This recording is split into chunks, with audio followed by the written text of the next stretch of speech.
Hi കൂട്ടുകാരെ, പുതിയൊരു വീഡിയോയിലേക്ക് എല്ലാവർക്കും സ്വാഗതം. അങ്ങനെ പോലീസുമായി എത്താനുള്ള തീരുമാനവുമായാണ് കേട്ടോ ഇനി പത്മ മുന്നോട്ട് പോകുന്നത്. അങ്ങനെ അവിടെയുള്ള കമ്മിറ്റിയെ ചെന്ന് കാണുകയാണ്, അമ്പല കമ്മിറ്റിയെ ചെന്ന് കാണുന്നുണ്ട് കേട്ടോ. അപ്പോൾ അവരോട് ഇങ്ങനെ ഓരോരുത്തർക്ക് കാര്യങ്ങൾ ചെയ്തു കൊടുക്കുന്ന സമയമായിരിക്കും. ഇതേ സമയം പത്മ ചോദിക്കുന്നത്, സത്യത്തിൽ ഈ അമ്പലം ഞങ്ങൾക്ക് സന്ദർശകർക്ക് നല്ല ഇതോടുകൂടി തൊഴാനും പ്രാർത്ഥിക്കാനും വേണ്ടിയല്ലേ, മനസ്സമാധാനം കിട്ടാൻ വേണ്ടിയാണ് അമ്പലത്തിലോട്ട് വരുന്നത്. എന്നാൽ മനസ്സമാധാനം പോകുന്ന പ്രവൃത്തിയാണല്ലോ ഈ അമ്പല കമ്മിറ്റിക്കാർ ഇവിടെ ചെയ്യുന്നത്. അത് കേട്ടോടെ തന്നെ അമ്പല കമ്മിറ്റിയിലെ ആൾ ചോദിക്കുകയാണ്, അയ്യോ ഞങ്ങൾ എന്ത് സമാധാനക്കേടാണ് നിങ്ങൾക്കുണ്ടാക്കിയത്? ഞങ്ങളെക്കൊണ്ട് പറ്റാവുന്ന രീതിയിൽ എല്ലാ സഹായവും ഞങ്ങൾ ചെയ്തു തരുന്നുണ്ടല്ലോ.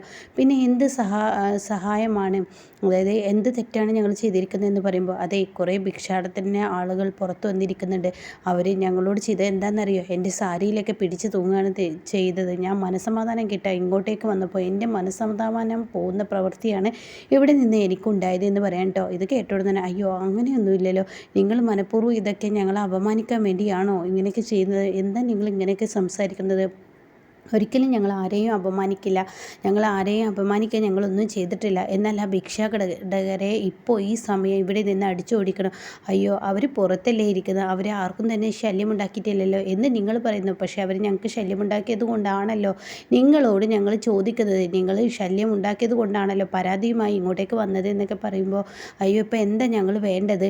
അതെ ഞാനൊരു കാര്യം പറയട്ടെ, ആ ഭിക്ഷാടകർക്ക് എതിരെ എനിക്ക് കേസ് കൊടുക്കണമെന്ന് പറയാൻ കേട്ടോ. ഇതങ്ങ് കേൾക്കുമ്പോൾ, അയ്യോ അവരൊരു ശല്യം, അതൊന്നും പറഞ്ഞാൽ പറ്റില്ല. മനസ്സമാധാനത്തിന് വരുന്ന ഞങ്ങളെപ്പോലെയുള്ള VIP-കൾക്ക് ഇവിടെ ഒരു സമാധാനവും കിട്ടുന്നില്ല. അതുകൊണ്ട് തന്നെ ഞങ്ങൾക്ക് എന്തായാലും കേസ് കൊടുക്കണമെന്ന് പറയാൻ കേട്ടോ. ഇതേ സമയം നിങ്ങളത് ചെയ്യുന്നോ അതോ ഞാൻ ചെയ്യണോ എന്നൊക്കെ ചോദിക്കാൻ കേട്ടോ. അപ്പോൾ അമ്പല കമ്മിറ്റിയിലെ ആ ആൾ പെട്ടെന്ന് പോലീസിന് വിളിക്കാൻ കേട്ടോ. ശരി നിങ്ങൾക്ക് എന്ത് ബുദ്ധിമുട്ടാണ് അവരുണ്ടാക്കിയതെങ്കിൽ നിങ്ങൾ തന്നെ പരാതി കൊടുത്തോളൂ എന്ന് പറഞ്ഞിട്ട് പിന്നീട് പോലീസിന് വിളിക്കാൻ കേട്ടോ. അപ്പോൾ പോലീസുകാരോട് പറയണേ, ഇവിടെ പുറത്ത് ഭിക്ഷാടനത്തിന് ഇരിക്കുന്നുണ്ട് കുറച്ച് ആളുകൾ, അവർ ഞങ്ങളെ ദ്രോഹിക്കുകയാണ്, ബുദ്ധിമുട്ടിക്കുകയാണ് എന്നുള്ള സത്യമൊക്കെ വെളിപ്പെടുത്താൻ കേട്ടോ.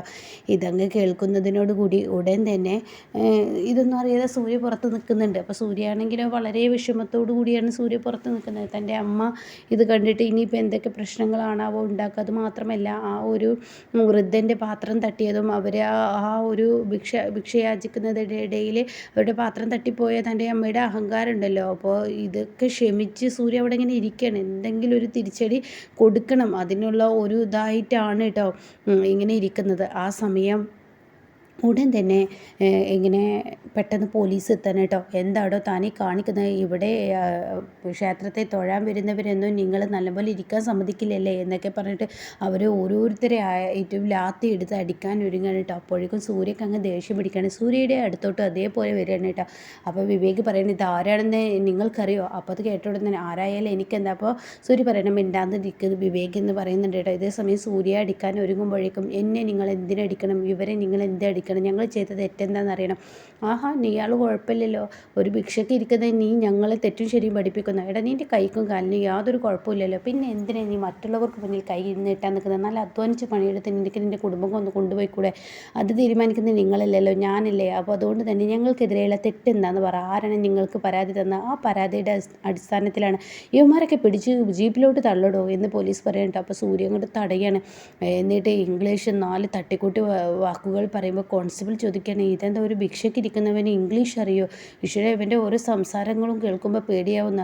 അപ്പോഴേക്കും SI പറയണേ, ഇവൻ്റെ ഒന്ന് സംസാരം കേട്ട് നമ്മൾ പേടിക്കേണ്ട, നമുക്ക് ഇവനെ തൂക്കി പിടിച്ച് അങ്ങ് ഇടാം, ഇവന് ചോദിക്കാനും പറയാനൊന്നും ആരുമില്ല എന്ന് പറയട്ടോ. അങ്ങനെ സൂര്യ പറയണേ, ഇന്നത്തെ നിയമപ്രകാരം ഞങ്ങളെ എന്തിൻ്റെ പേരിലാണ് അറസ്റ്റ് ചെയ്യുന്നത് എന്നുള്ളത് ആ അവകാശം അറിയാനുള്ള ഒരു പൗരനുണ്ട്. അപ്പോൾ ആ പൗരൻ അത് അറിയാതെ ഇവിടെ നിന്ന് നിങ്ങളങ്ങ് കൊണ്ടുപോകാൻ ശ്രമിച്ചൊക്കെ ഈ സൂര്യ ആരാണെന്ന് അറിയുമെന്ന് പറഞ്ഞിട്ട് അയാളെ കൈ പിടിച്ചിട്ട് ഒരൊറ്റ തട്ടങ്ങ് തട്ടാണ് കേട്ടോ. സൂര്യയുടെ കൈ ഇങ്ങനെ പിടിച്ച് വെച്ചിരിക്കില്ല. അപ്പോൾ അയാൾ പറയും, നീ ആരടാ? ഞാൻ ആരോ ആയിക്കോട്ടെ, ഇവിടെ ഞങ്ങളുടെ ഒരുത്തനെയും ഞങ്ങളെ കൊണ്ടുപോകാൻ പറ്റില്ല. കൊണ്ടുപോകണം എന്നുണ്ടെങ്കിൽ ഞങ്ങൾ ചെയ്ത തെറ്റെന്താണെന്ന് അറിയണം, ഞങ്ങൾക്കെതിരെ പരാതി തന്നവർ ആരാണെന്ന് അറിയണം എന്ന് പറയാം കേട്ടോ. ഇതേ സമയം ഈ ഭിക്ഷാടകരെല്ലാവരും ഒരുമിച്ച് നിന്ന് അവർ പറയുന്നത് ശരിയാണ്, ഞങ്ങൾ ചെയ്ത തെറ്ററിയണം, ഞങ്ങൾ ആരോടും ഒരു തെറ്റും ചെയ്തിട്ടില്ല, ഞങ്ങൾ ആരെയും ഉപദ്രവിക്കാതെ ഇവിടെ ക്ഷേത്രത്തിൽ വരുന്ന ആളുകളെയെല്ലാം നിങ്ങൾ ദ്രോഹിക്കുന്നു, അവരുടെ സാരി പിടിച്ച് വലിക്കുന്നു.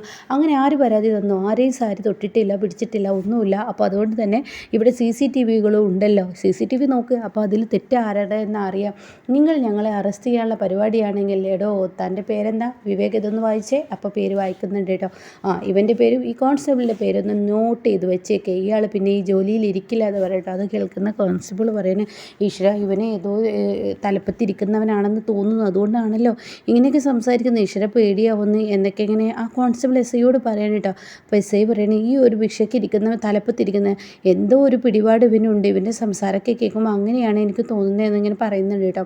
പിന്നീട് ഒന്നും നോക്കില്ല, സൂര്യ പറയണേ, ഞങ്ങളുടെ പേരിൽ ആര് പരാതി തന്നോ ആ പരാതി തന്ന ആളെ ഞങ്ങൾക്ക് ഇപ്പോൾ കാണണം, അല്ല എങ്കിൽ ഞങ്ങളുടെ സ്വഭാവം അങ്ങ് മാറും, ഞങ്ങളങ്ങ് എന്താ ചെയ്യേണ്ടത് ഞങ്ങൾ കാണിച്ചു തരാം, ഞങ്ങൾ ഭിക്ഷാടകരാണെന്ന് കരുതി ഞങ്ങളെ ദ്രോഹിക്കാൻ നിങ്ങൾ ഉദ്ദേശിക്കുന്നുണ്ടെങ്കിൽ ഒരിക്കലും അത് നടക്കത്തില്ല എന്നൊക്കെ പറഞ്ഞിട്ട് സൂര്യ വളരെ ഒച്ചയെടുത്ത് സംസാരിക്കുകയാണ് കേട്ടോ.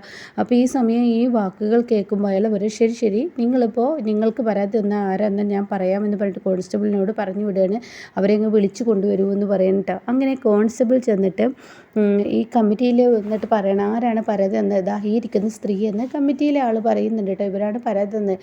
ശരി, ഇവർ പരാതി തന്നെങ്കിൽ ആ ഭിക്ഷാടകർക്ക് നിങ്ങളെ കാണണമെന്നാണ് പറയുന്നത്. അപ്പോഴേക്കും ഏതാ പറയണ, അമ്മയെ ഏട്ടനാണ് അവിടെ ഭിക്ഷ യാചിച്ചിരിക്കുന്നത് നമുക്കറിയാലോ, അമ്മയുടെ മകനാണ് ഏട്ടൻ എന്നുള്ള സത്യം ആ പബ്ലിക്കിൽ അവിടെ അമ്മയ്ക്ക് മുന്നിൽ വെളിപ്പെടുത്തി കഴിഞ്ഞാൽ പിന്നീട് അമ്മയുടെ കാര്യം പറയാനില്ല, അമ്മയെ നാണം കെടുത്താൻ വേണ്ടിയാണ് വിളിക്കുന്നത്. അപ്പോൾ അത് കേട്ടോണ്ട് തന്നെ വിജയ് പറയുന്നത് ശരിയാണ്, ഒരിക്കലും പോകണ്ട, ആൻറ്റി പോയാൽ ആൻറ്റി നാണം കെടും, അങ്ങോട്ടേക്ക് പോകണ്ട, എന്തായാലും ആൻറ്റിയെ നാണം കെടുത്താനും മനഃപൂർവ്വം വേണ്ടിയാണ് അങ്ങോട്ടേക്ക് വിളിക്കുന്നത്, അതുമാത്രമല്ല എല്ലാവർക്കും മുന്നിൽ മാപ്പ് എന്ന വാക്കും പ്രയോഗിക്കേണ്ടി വരുമെന്ന് പറയട്ടോ.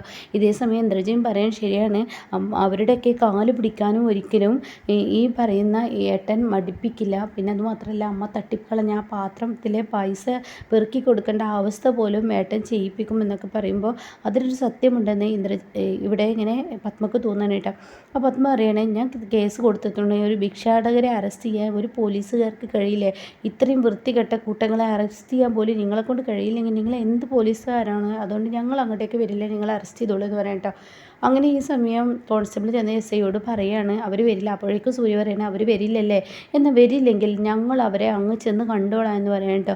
അപ്പോൾ ഉടൻ തന്നെ എസ് ഐ പറയണം, അത് വേണ്ട, നിങ്ങളൊരു പ്രശ്നത്തിൽ ഞങ്ങൾ അങ്ങനെ പ്രശ്നത്തിൽ നിൽക്കില്ല, ഞങ്ങളെ മനഃപൂർവ്വം അപമാനിക്കുകയും ഞങ്ങളെ ഒരുത്തനെ പോലീസ് തൊട്ടതിന് ഞങ്ങളോട് ആ സ്ത്രീ മാപ്പ് പറയണേ, ഞങ്ങളുടെ പേരിൽ എന്തിന് കേസ് കൊടുത്തു, ഞങ്ങൾ അവരെന്ത് ചെയ്തു, മനഃപൂർവ്വം അപമാനിക്കാൻ ഞങ്ങളുടെ വയറ്റിപ്പിഴപ്പാണ് ഞങ്ങൾ ചെയ്യുന്നത്, ഞങ്ങൾക്ക് ബുദ്ധിമുട്ടുള്ളത് കൊണ്ടാണ് ഇവിടെ വന്നിരിക്കുന്നത്, അപ്പോൾ ഞങ്ങൾക്ക് ഒരു ദ്രോഹം ചെയ്യാൻ അവരെന്തിനു നിൽക്കുന്നു, ഞങ്ങൾ അവർക്ക് ഒരു ദ്രോഹം ചെയ്തിട്ടില്ലല്ലോ, ആരാണെങ്കിൽ ഞങ്ങൾക്ക് അവരെ കാണണം, അല്ലെങ്കിൽ ഞങ്ങൾ അവിടെ ചെന്ന് കണ്ടോളാം എന്ന് പറയുന്നിട്ടോ. അങ്ങനെ ഈ സമയം അങ്ങോട്ടേക്ക് ആ ഒരു അമ്പല കമ്മിറ്റിയുടെ ആൾ വരികയാണ്. അപ്പോൾ അയാൾ വന്നിട്ട് പറയണേ, എന്താ പ്രശ്നം, അതെ പരാതി കൊടുത്തവരെ ഇവർക്ക് കാണണമെന്നാണ് പറയുന്നത്, ഇവരെ അങ്ങോട്ടേക്ക് പോയിക്കൂടെ, അപ്പോൾ അവരെ അല്ലെങ്കിൽ ഇങ്ങോട്ടേക്ക് വിളിച്ചോ, അവരിങ്ങോട്ടേക്ക് വരില്ല എന്നാണ് പറയുന്നത്. അപ്പോൾ ആ കമ്മിറ്റിയിലെ ആൾ പറയണേ, അത് വരില്ലെന്ന് പറഞ്ഞതുകൊണ്ട് ഇനി എന്താ ചെയ്യുക. അപ്പോൾ ഉടനെ സൂര്യ പറയണം, അത് പറ്റത്തില്ല, ഞങ്ങൾക്ക് അവിടെ ചെന്ന് കാണണം, ഞങ്ങൾക്ക് അവിടെ ചെന്ന് കണ്ടേ പറ്റുള്ളൂ, അയ്യോ ഇതൊക്കെ ഞങ്ങൾക്ക് പ്രശ്നമാകും, ഒരു ഭിക്ഷ യാചിക്കുന്നവരൊക്കെ അമ്പലത്തിനുള്ളിൽ കയറിക്കഴിഞ്ഞാൽ അത് പ്രശ്നമാകും, അമ്പലത്തിനുള്ളിൽ വെച്ച് പ്രശ്നങ്ങൾ ഉണ്ടാക്കിയാൽ എനിക്ക് മുകളിൽ ആളുകളുണ്ട്, അവരുടെയൊക്കെ മറുപടി പറയാൻ എനിക്ക് കഴിയത്തില്ല എന്നൊക്കെ ഇങ്ങനെ പറയുന്നത് കേട്ടോ. അപ്പോൾ ഈ സമയം എന്ത് തന്നെ ആയാലും അവരുടെ അടുത്തോട്ട് ഞങ്ങൾ പോവും, ഇതിൻ്റെ പേരിൽ നിങ്ങൾക്ക് എന്ത് പ്രശ്നമാണ് വരുന്നത് ഞാൻ നോക്കട്ടെ എന്ന് പറഞ്ഞിട്ട് സൂര്യ ആ ഭിക്ഷ യാചിക്കുന്നവരെ എല്ലാം പിടിച്ച് പത്മയുടെ മുന്നിലോട്ട് അങ്ങ് പോവാണ് കേട്ടോ. എന്നിട്ട് പത്മ അങ്ങ് കിടുകിടാവ് ഇറക്കുന്നുണ്ട്. അപ്പോൾ ഇന്ദ്രജ് പറയുന്നുണ്ട്, ഏട്ടൻ അതാ വരുന്ന അമ്മയെ എന്ന് പറയണേ. ഇതേ സമയം നിങ്ങൾ എന്തിനാണ് ഞങ്ങൾക്കെതിരെ പരാതി കൊടുത്തത്. അപ്പോൾ ഉടനെ പത്മ, അത് പിന്നെ ഇവരെൻ്റെ സാരിയിൽ പിടിച്ചു, അപ്പോഴേക്കും അവർ പറയണേ, അയ്യോ ഞാൻ ഭിക്ഷ എന്തെങ്കിലും തരണമെന്ന് ചോദിക്കുന്ന സമയത്ത് ഇവരുടെ സാരിയിലൊന്ന് അറിയാതെ എൻ്റെ പാത്രം തട്ടിപ്പോയി, അതിത്ര വലിയ തെറ്റാണെന്ന് അറിഞ്ഞില്ല, അതിനൊക്കെ ഇവർ പരാതി കൊടുക്കണോ എന്ന് പറയുമ്പോൾ ഉടൻ തന്നെ സൂര്യ പറയണേ, ഇവരെന്തായാലും ഞങ്ങളോട് മാപ്പ് പറയണം, ഇവർ മാപ്പ് പറഞ്ഞേ പറ്റുള്ളൂ. അത് കേൾക്കുന്ന പത്മ പറയണം, ഒരു ഭിക്ഷക്കാരോട് ഞാൻ മാപ്പ് പറയണം, എന്നെക്കൊണ്ടൊന്നും പറ്റത്തില്ല, എൻ്റെ മമ്മിയാണെങ്കിൽ നിങ്ങൾ മാപ്പ് പറയണം. അത് കേട്ട് പോലീസ്, എന്ത് മമ്മിയോ, താൻ എന്താണോ പറയുന്നത്, താൻ ഈ മമ്മിയോ. അപ്പോൾ ഉടൻ തന്നെ പോലീസുകാരോട് ചോദിക്കാൻ, നിങ്ങൾ ഇവിടുത്തെ പുതിയ ആളാണെന്ന് തോന്നുന്നൂല്ലേ, അതുകൊണ്ടാണില്ലേ നിങ്ങളിങ്ങനെ സംസാരിക്കുന്നത്. അപ്പോഴേക്കും ഇവിടെ ഇങ്ങനെ സൂര്യ നിൽക്കുന്നുണ്ടല്ലോ, അപ്പോൾ ഉടൻ തന്നെ സൂര്യയുടെ കൂടെ വിവേകും ഉണ്ടല്ലോ. അപ്പോൾ ഉടൻ തന്നെ സൂര്യ ഇത് ചോദിക്കുമ്പോൾ ഇങ്ങനെ പതറുകയാണ് പത്മ. അപ്പോൾ അത് ഞാൻ പുതിയ ആളാണ്, എന്നാൽ ഈ നിൽക്കുന്നത് ആരാണെന്നറിയോ, ഇതെൻ്റെ മമ്മിയാടോ, മമ്മി മാത്രമല്ല പത്മ ഗ്രൂപ്പിൻ്റെ ചെയർമാനും കൂടിയാണ്, ഈ CEO പോസ്റ്റിലിരിക്കുന്നവർ അവരുടെ കമ്പനിയും കൂടിയാണ്, ഇവർ ആരാണെന്നറിയോ. അപ്പോൾ നിങ്ങൾ ഇവരുടെ മകനാണോ, അതെ മകനാണ് എന്ന് പറഞ്ഞിട്ടോ ഇത് കേൾക്കുന്ന പത്മ ആകെ നാണം കെടുകയാണ് കേട്ടോ. സാറ് എന്തൊക്കെയാണ് പറയുന്നത്, സാറ് ഭിക്ഷയ്ക്കിരിക്കുക, ഇതെന്തൊക്കെയാണ് ഇവിടെ നടക്കുന്നത്, ഒന്നും മനസ്സിലാവുന്നില്ലല്ലോ എന്നിങ്ങനെ ഈ എസ് ഐ പറയുമ്പോൾ താൻ മനസ്സിലാക്കാത്ത പലതും ഉണ്ട്.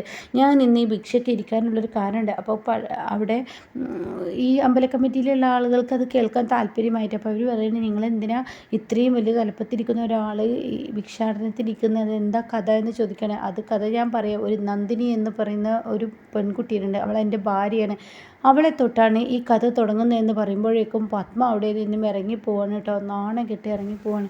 അങ്ങനെ സൂര്യ പത്മയെ അങ്ങ് നാണം കെടുത്തുകയാണ് കേട്ടോ. അപ്പോൾ ഇങ്ങനെയൊക്കെയുള്ള ഒരു എപ്പിസോഡാണ് ഇനി വരാനിരിക്കുന്നത്.